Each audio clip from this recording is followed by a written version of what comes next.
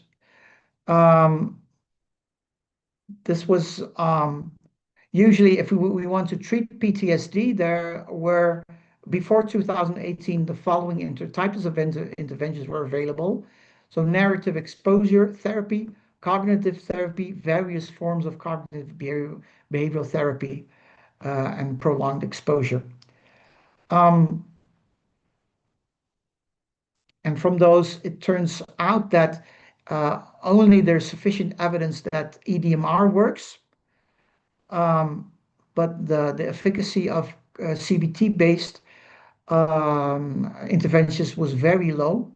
The only ones that were effective were programs that were culturally adapted. So here's a conclusion by Devin Hinton. He's uh, a Harvard professor, one of the key, very important researcher in the field of global mental health. And in 2012, he wrote a very interesting article, which he said we have to make interventions more culturally sensitive for refugees. And what we should do, we should focus more on positive emotions instead of cognitions. We should focus on emotion exposure and not trauma exposure. We should include emotion regulation techniques based on culturally sensitive meditation form. And we should include physical exercises like relaxation or yoga due to somatic problems the patients have.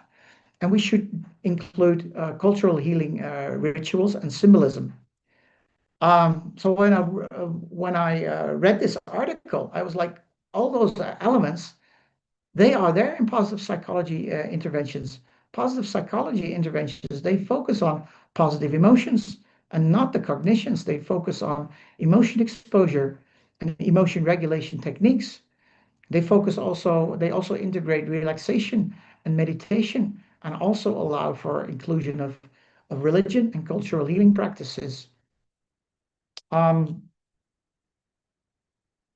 There has been a slight shift since 2016. At the moment, there are several newly developed, more cultural sensitive interventions for refugees available. The World Health Organization developed the Problem Management Plus, which is still largely based on CBT, Self-Help Plus, and there are three programs which are based on the foundations of positive psychology, which is the Seven Roses program, the Mosaic program, and the Bamboo program. And of all those interventions, Bamboo has grown to become the widely applied intervention because the company I work for has the sole right to conduct interventions at all refugee centers. Um, so I started it in 2020.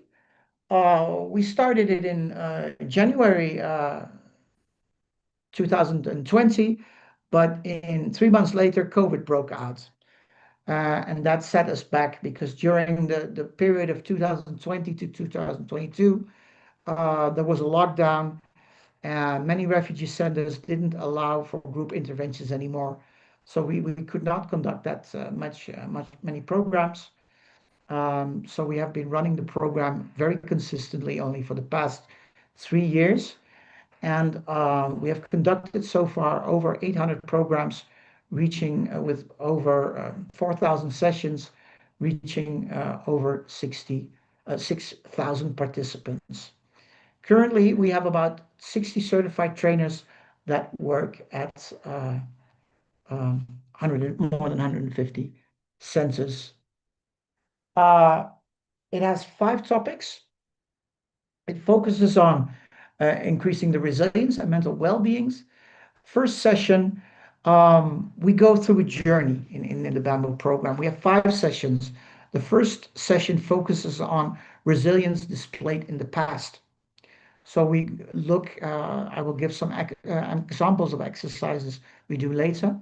But first is focusing on the resilience they showed during their journey to from their homeland to the Netherlands. In the second session, we focus on the adaptive function of negative emotions and how we can use acceptance to increase our well-being. The third session is focused on increasing positive emotions through gratitude. The fourth session is about applying your strengths to deal with stress in daily life at the refugee centers. And the fifth session focuses on setting positive goals as a preparation of the time when they are leaving the refugee centers, either going back to the countries of origin, but most of them will stay in the Netherlands and will have to integrate in society, which also causes a lot of stress and requires resilience. If We also conducted several studies, and the program underwent a rigorous program. First, we had like a basic cultural adaptation, then implemented the program, and throughout the years, we have made deep structural level adoptions to the program to make it more culturally sensitive, which is quite a challenge because we're not talking about one culture. The program has to be suitable for all these diverse cultures. It has to be suitable for people who live, who come from, for example, the University of Tehran, but also from villages in Somalia where people do not even know how to write. And that is the huge challenge. How can we adapt the exercises in the program in such a way that they can be applied to all these different cultures, these different ages, and different religions and cultural levels? Um,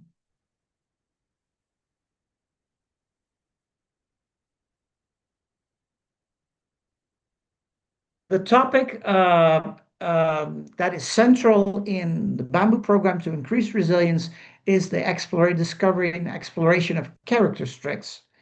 We have developed a set of character strength cards based on the VIA, which we use during every session. In the first session, for example, I'll explain that later. I have a nice picture of that. But the first session we look back on, we connect discovering character strengths to resilience. In the second, it is connected to dealing with negative emotions. In the third session, it's the top. We discovered the top 5 character strengths which you are most proud of. In the fourth, it's about which character strengths can help you to deal with challenges. And in the fifth session, it is what character strengths can you use to achieve your goals. Um, let's wait for the other. Let me see if I move a little bit forward. Yeah, I will demonstrate some of the exercises later.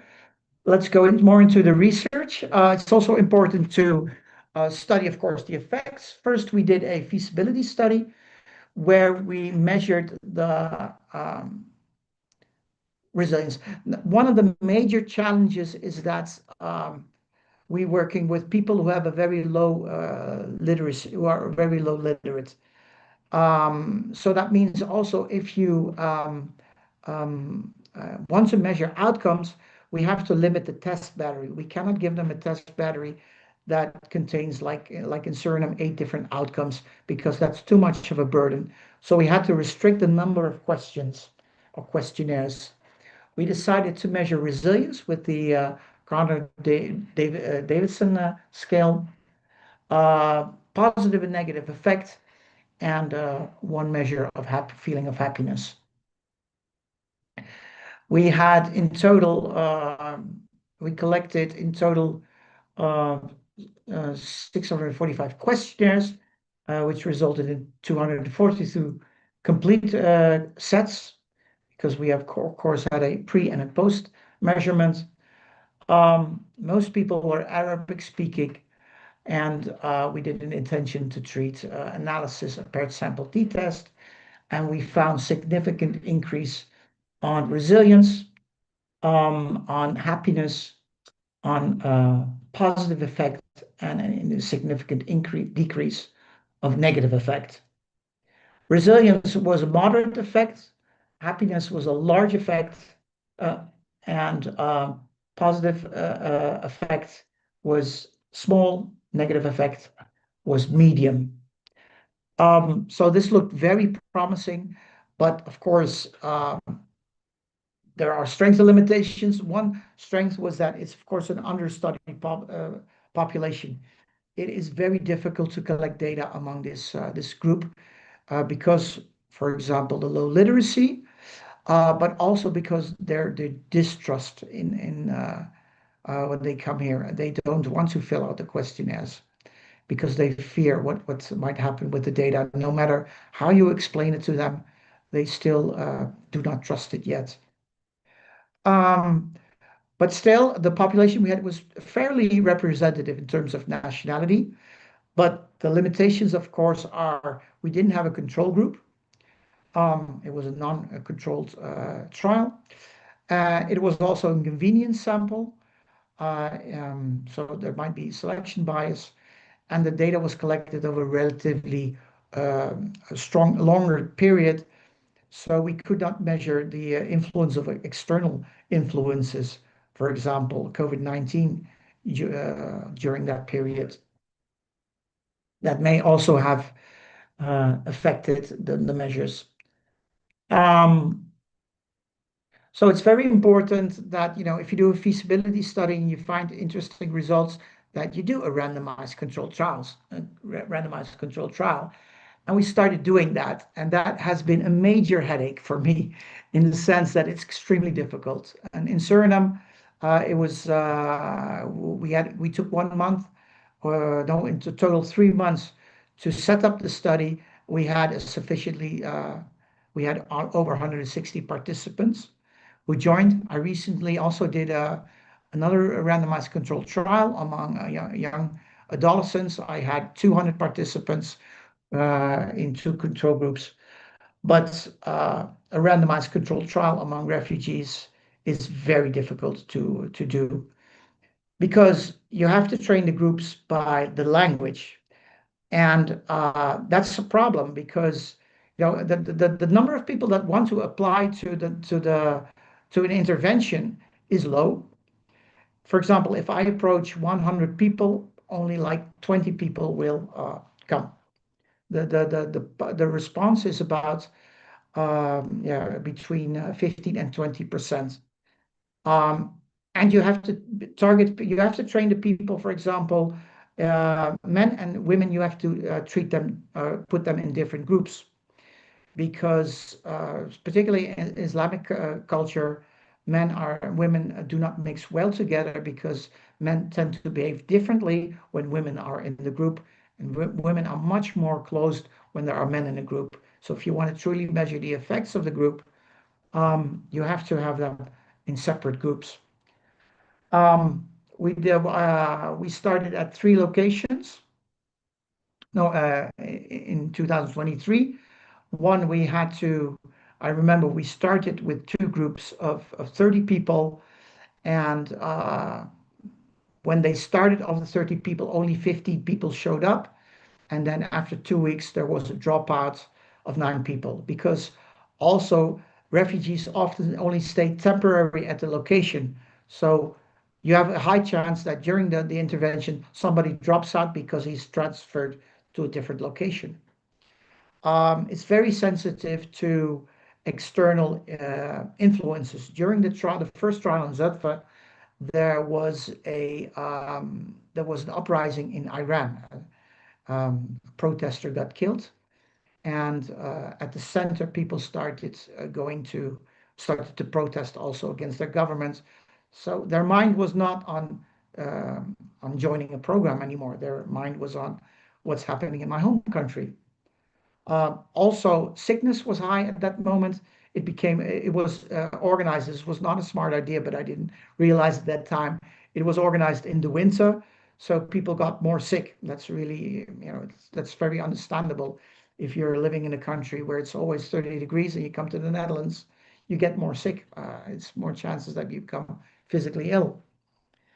Um, so currently, I have about I collected data among about 60 people from four different venues so far, and we have not found. We found a positive effect of the bamboo program on positive effect and on happiness, but not yet on resilience. There is a substantial increase of resilience in the intervention group. There's no increase in resilience in the control group, but it is not yet significant because it is underpowered. If we were to have the same increase among in resilience among the group of 100 people, the results would be significant. There's one microphone that should be off.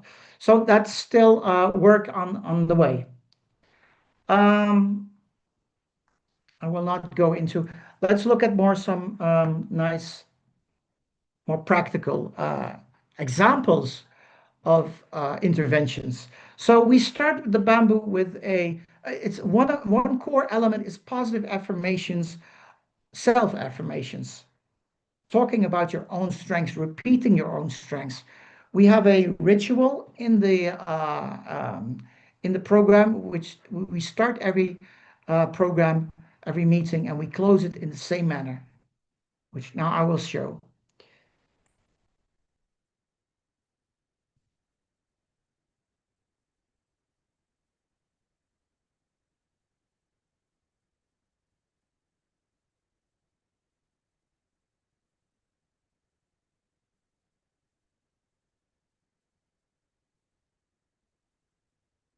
So here we have the participants practice the affirmation, I am strong, ik ben sterk, I'm strong, I'm flexible, I'm resilient.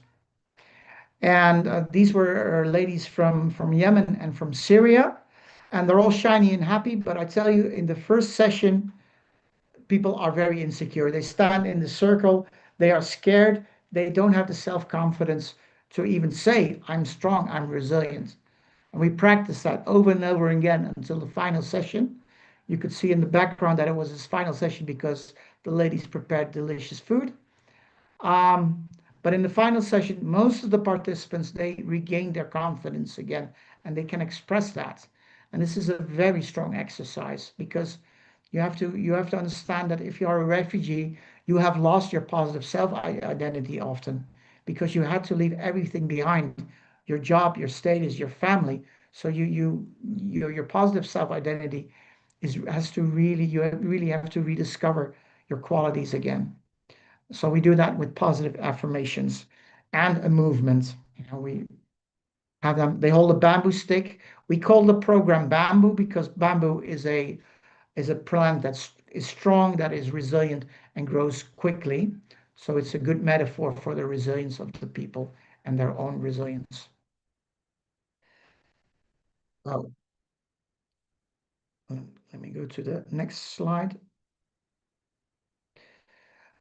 We also have movements in there. Based on Qigong, we have a movement where we teach people to breathe and to make movements which reflect also the themes of the program. We have like this movement for resilience, like going up and down in life, then taking your negative emotions and letting go of them, expressing gratitude in the heart, surround yourself with your character strength, with your positive attributes, and positive for and strong. You go into the future. And we teach them that in every session, and also breathing techniques so they can calm themselves down. We have in the first version of the Bamboo, we had a lot of positive psychology exercises where we worked with books. We had a really extended manual. Um, writing, as in psychology, is often acquired, but that doesn't work always. So we limited the number of exercises that were conducted with a manual to a more approach where we talk about feelings, and express the exercises more physically, and have more group discussions, group more verbal approach. This is an example of a very strong exercise in the first meeting, a very important exercise to look at the resilience. We do first a visualization exercise where people close their eyes and we ask them to imagine a road in a landscape and a car, and they drive with this car through the landscape. And we ask them to visualize what they see on their road. And then after that, they open their eyes. We give them a drawing materials, and they just draw what they visualized or what they feel they want to express. And usually, it's really nice to see how, for example, the left this the road here. Person clearly indicates the car is at the beginning of the road, and you can see here the green and the fields of red here. The fields of red, they symbolize the violence and the deaths that people have saw, but they're moving away from that into more of a greenish environment, and they're moving towards a positive future where behind the mountains, the obstacles in life, there is the sun. The other drawing, which is quite impressive, this was a young girl from the Yazidi community who in 2014 had to experience how the ISIS terrorists came into the school, started killing people, and abducted some of the classmates and sold them as slaves. And she could specifically remember the dates, and this made quite an impression on her. And she still has not, yeah, she's reliving that sometimes, but she enjoyed drawing it. And you saw her, the way she made the drawing, she made it very confident. She really displays her resilience doing that. Um, After this exercise, we take these character strengths cards and we ask them, look at the character strengths cards and select 3 cards which you used during your travel, which character strengths made you resilient. So, and then they often select perseverance and patience and spirituality. And this also allows to have conversations with them, to exemplify them. And then they talk about their experiences and mostly how they had overcome these experiences.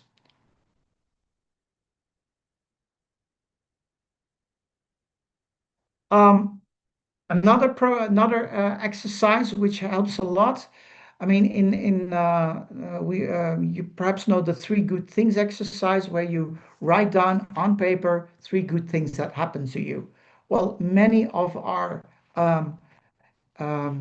participants, they don't like to write, and once they have a pen in their hand and a leaflet and they have to write something down, they block. They cannot recollect. They cannot think anymore. There is somehow an obstruction. And we experimented and we had a different version of the exercise. So we had people first draw their hand, make a drawing of the hand, and then write down on your hand the names of the persons you want to thank. Once they have done that, they can, we ask them, they tell about that, or they write down 3 things in their fingers, or 5 good things, or whatever they want to write.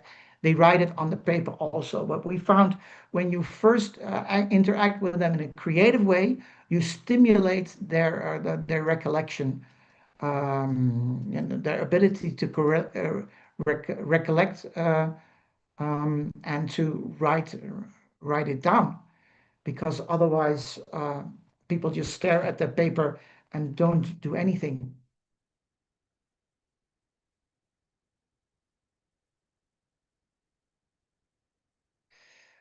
Strength symbol is a very good exercise at one of the final sessions to increase group cohesion. You in the third meeting we collect the 5-year 5 top strengths via the cards, and in the fourth meeting we put them in groups and they draw a strength symbol which symbolizes the strengths of their group. So here, this is a group of people from Colombia and Mexico who had to flee from cartel violence. They drew an iceberg with a peace dove above it and a boat.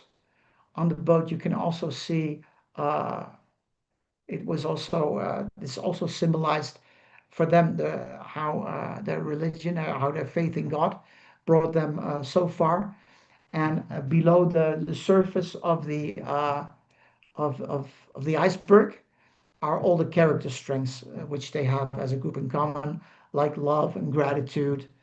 Let me see, self-regulation, patience, humor, spirituality, optimism, and this exercise is really helpful into solidifying the group cohesion.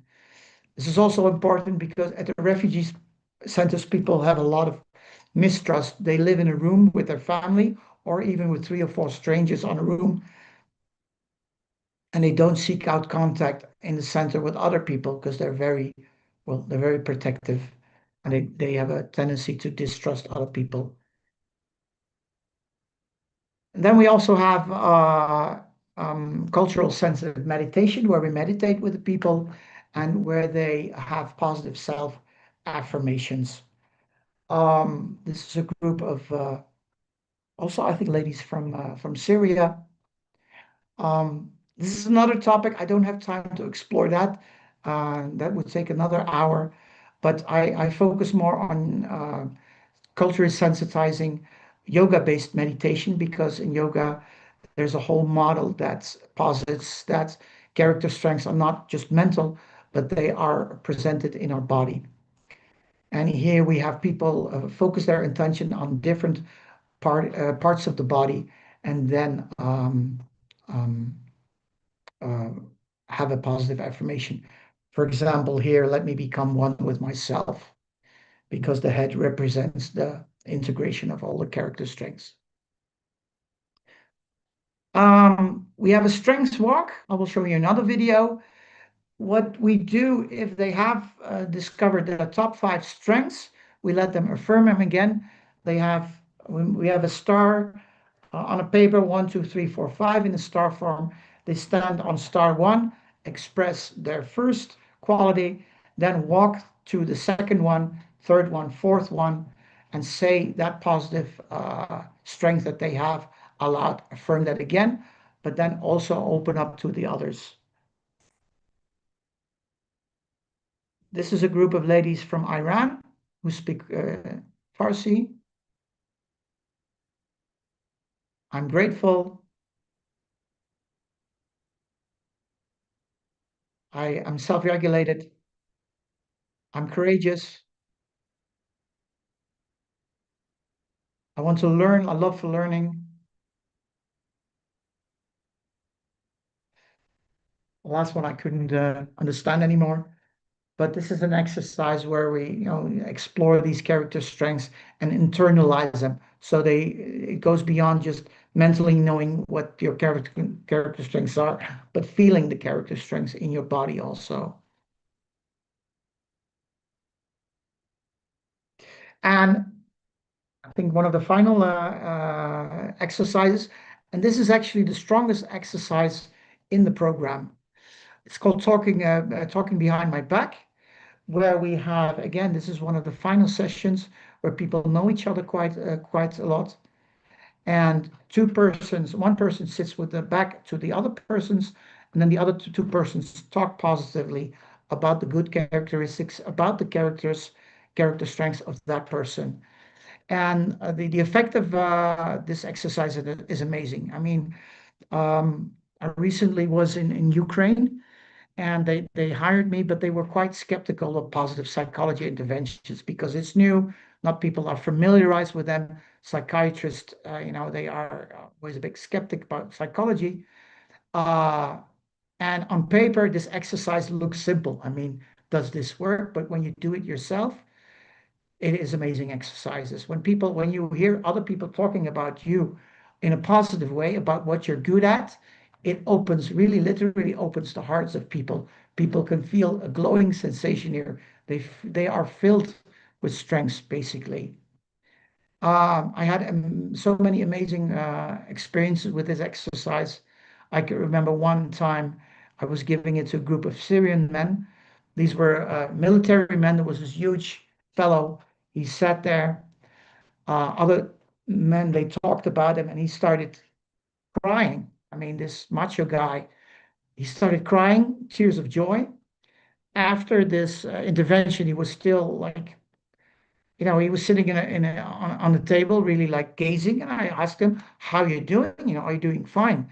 And he said, "This is so amazing." He said, "I'm like 40 years old.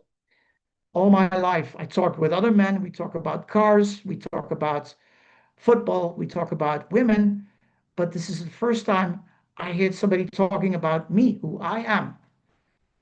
And this was such an eye opener for them. It's the first time in his life he also talked about the qualities that he had, not only about external things. So but this exercise can be very helpful. If you give group-based training, you can try this out. The effect is that the surprise effect, that you're sitting behind, that you're sitting with your back turned to the other people.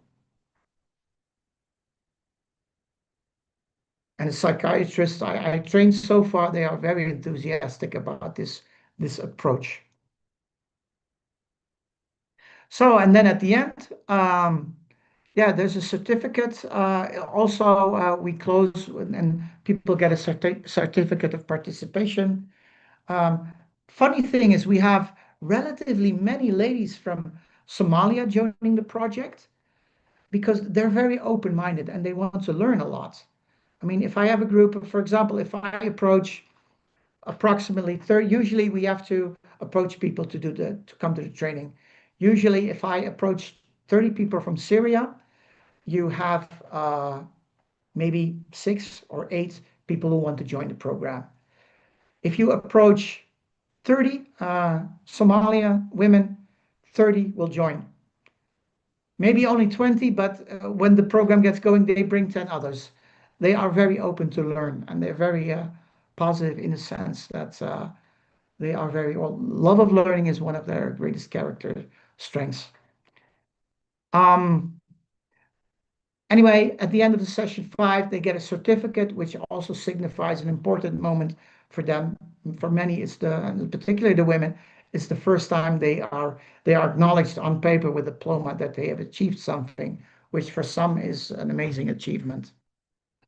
For some, it's just a really great reminder of that, because life at an asylum center, it's not the best of times. You have lack of privacy. There's so many problems, and this when you go back, when you go outside of the house, let's say, this is another reminder of, we like to want people to think, recollect their presence during their time in an, as I say, in a positive manner. And this contributes to that. So that's now for the Bamboo program.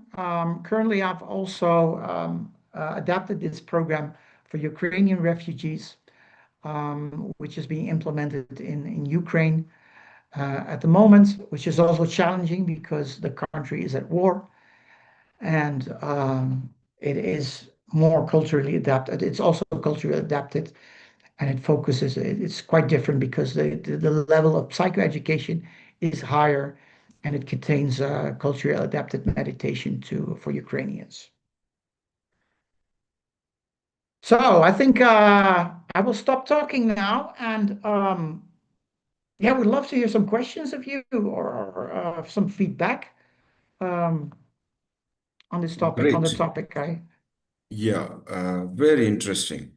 There have been some questions and interaction on the chat box. Let me read out some of them.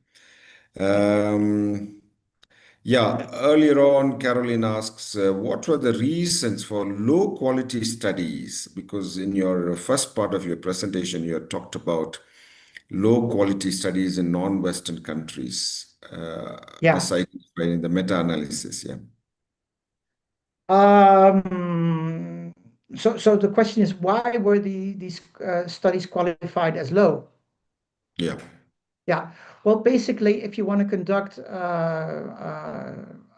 research, there are certain standards you have to uphold. And I do think I do have to, because I don't know it's been quite some time since I looked at the criteria. So as you can imagine, the standard of research in countries is not always as high.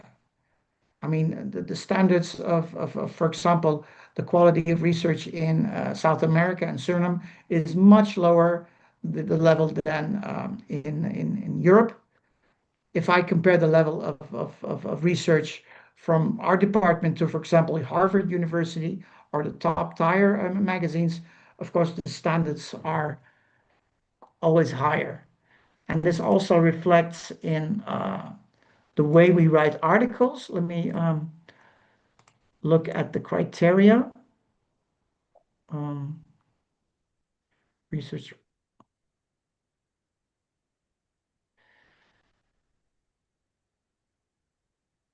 literature articles. Go to the article.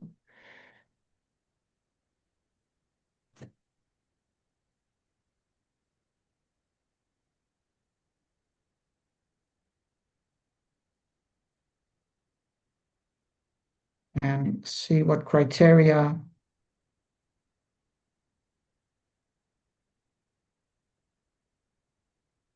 In meta-analysis, usually you find also a quality analysis. And let me see if I can.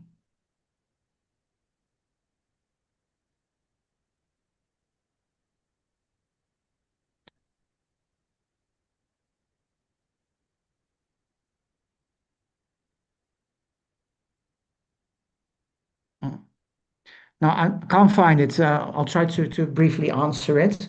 But for example, if you want a high quality study means that you have a sufficient sample size. So if you're doing a randomized controlled trial and you have over 120, no, if you have over 120 participants, it's considered high quality. Then you get labeled, this is high quality.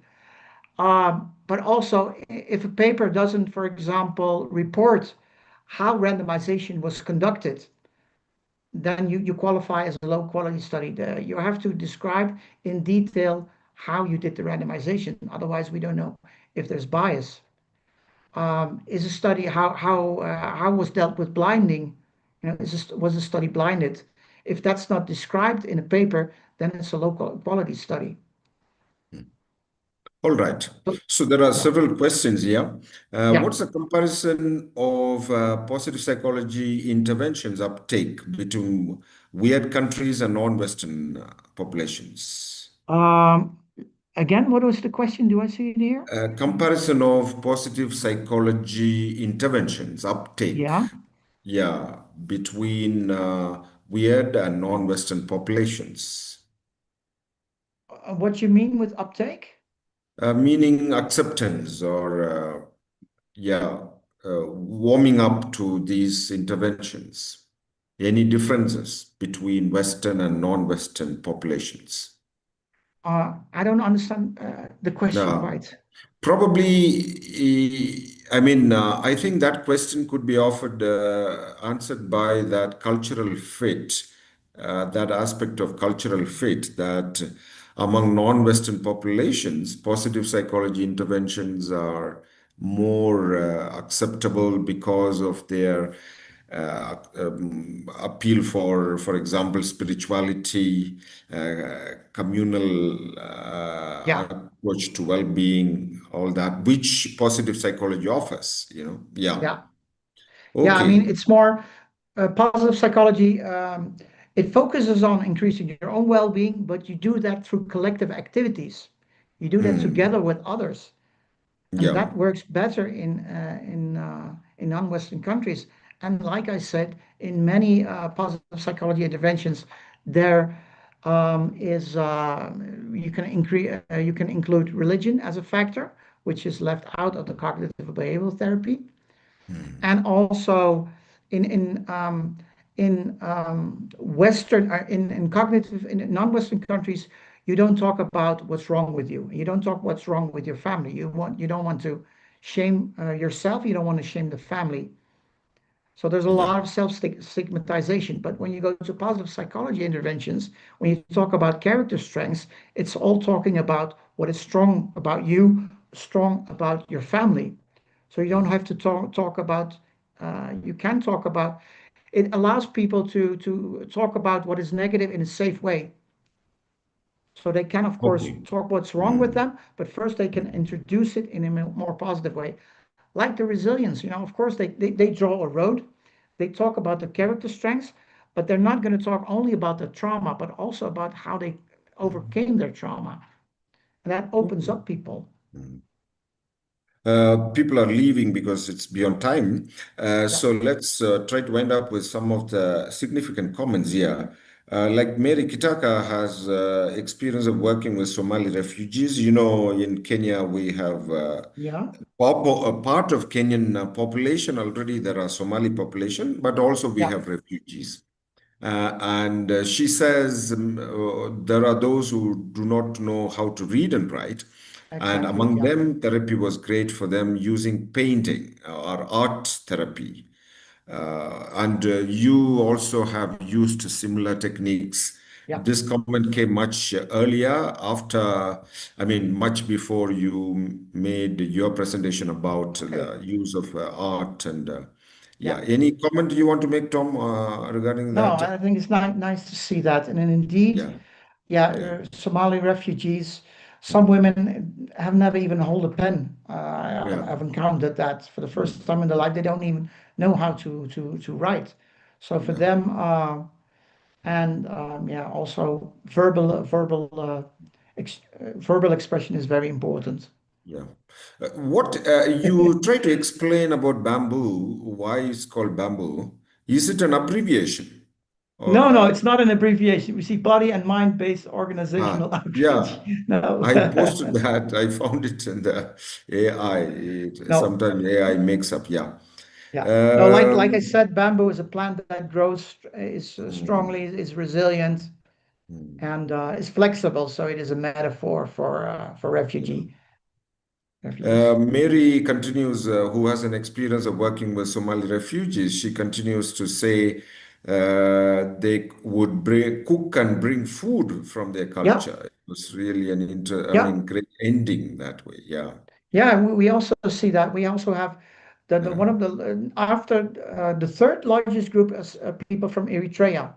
Ah, And yeah, the third session, that's always Somalis also, especially the mm, women, they bring complete. It's like a mm, festivity if you do mm, that. mm. Nice. But Yeah, it's there are, also a good way of celebrating something together and yeah. bonding. Mm. Do you have I intervention asked, described in detail in any of your publications? Yes, sure. I uh-huh. my papers can be downloaded on ResearchGate. I have a page there, and there you can Maybe you download could or share ask. that link with me, Tom, later, so Yeah, then I can share it with, yeah. Um, yeah. I think basically there were the questions. I don't know if I missed. Yeah, Magdalene has a hand up. Would you want yeah. to say something? Dabuki? Yes, please. Excuse me, Father, I want to understand the difference between psychological well-being and eudaimonia based on the theories that are there. Yeah. The Reef theory is the theory of psychological well-being using the criteria that Tom has mentioned: self-acceptance, personal growth, Well, purpose in life, autonomy, and so on. I came across someone who came up with a questionnaire for eudaimonic well-being called Waterman, with a different criteria: self-discovery, deep. Magdalene, we cannot, sorry to interrupt you, but there's a scratch in your sound, so we cannot hear probably say hear what you're saying. Sorry for that. I'm Yeah, saying, it's not your fault, but it's technical. I hope you can hear me now. Your Yes. microphone is probably scratching with your clothes. If you're using earphones, yeah. Okay. No, I am not using headphones. Okay. Oh. Can you hear me now? But there is a scratchy sound. Yeah, just finish. Yeah. You were explaining about eudaimonia from a particular author. Yes, Waterman Hmm. is using a different criteria from Reef theory of psychological well-being. So I was wondering which one actually has the right criteria to measure eudaimonia. Is it the psychological well-being or the questionnaire for eudaimonic well-being? Okay. Tom, did you get that question? Yeah, in not completely, but I understand. Is it like which questionnaire should we use to measure Yeah, yeah. Which psychological is the well-being? best questionnaire or model to Yeah. measure well? Well, the one that's being used most is the mental health Yeah. continual short form by Corey Keyes. It Hmm. is a 40 item questionnaire, which measure has three questions on emotional well-being, so happiness, six questions on psychological well-being, and five questions on social well-being. So with that instrument, you can measure three forms of well-being at once, and it's at the moment the most widely used questionnaire. Yeah. Great. Otherwise, there are many comments of appreciation of your Thank you. presentation. I personally found it very useful. Yes. I Thanks. I do similar interventions, and I will be grateful to see your own notes and the elaboration of these interventions. Yeah. I'm sure among African population it will also work. Probably we could invite you for sort of a workshop, face-to-face workshop, because some of these interventions are not easy to demonstrate online. Let us see. Yeah. Yeah, when you are, Yeah. I mean, we have already. Perhaps I will come to Kenya this year or next year because I'm working with it. Actually, the man who brought me into this field, like I explained when I who approached me for the refugees, he's conducting several projects every year in Kenya, and he's hmm, connected to Amref University. So yeah. we Hmm, are trying to set up a collaboration and exchange also. And if I hmm, come by, we will definitely meet. yeah. It would Yes. be interesting. I belong to the Don Bosco group within the Catholic Church, and Yeah. we run a big intervention in education within the refugee camp in Kakuma, Okay. where there is a Somali population and South Sudanese population largely. Yeah, so it would be interesting to work on that. Okay, so Well, on if you that could note, send me some we information on that, Salvan, that would be yeah, nice. I can pass on to you. Yeah. Yeah, But we have worked in the past with an Israeli group on psychological well-being interventions yeah, before I really came into this, but we can see how we can work also in yeah, this. So, colleagues, those of us who are online still, we express our thanks yes. to Tom for his time and very open, very gratuitous sharing of his experience and his interventions. Yep. I definitely Thank you gained for your a lot of interest insight and from the it. time. Thank you. Okay. So our next webinar will be on 30th of July. 30th July 2025, which will be offered by a Kenyan scholar, Dr. Susan Gitao, quite a popular scholar even on the mainstream media. And she will talk about future of positive psychology in Kenya. Uh, she has not really attended positive psychology program. So as an outsider, how does she see the future of positive psychology in Kenya and what are its prospects? Okay, so thank you for being available. Keep yourself safe and we wish you all the best. Thank you. Yes. Thank So you. spread the word around about the webinars. We get very excellent speakers, and I think they deserve also larger population, our Yes. audience. Thank you. Thank Yes. you. Thank you Thank very you, much. Tom. Thank you, Yeah, and Tom. do send me the link because I would love to see the Yeah. video. Yeah. Okay. Thank you. Bye. Thank you. Bye bye. Bye bye. Yeah.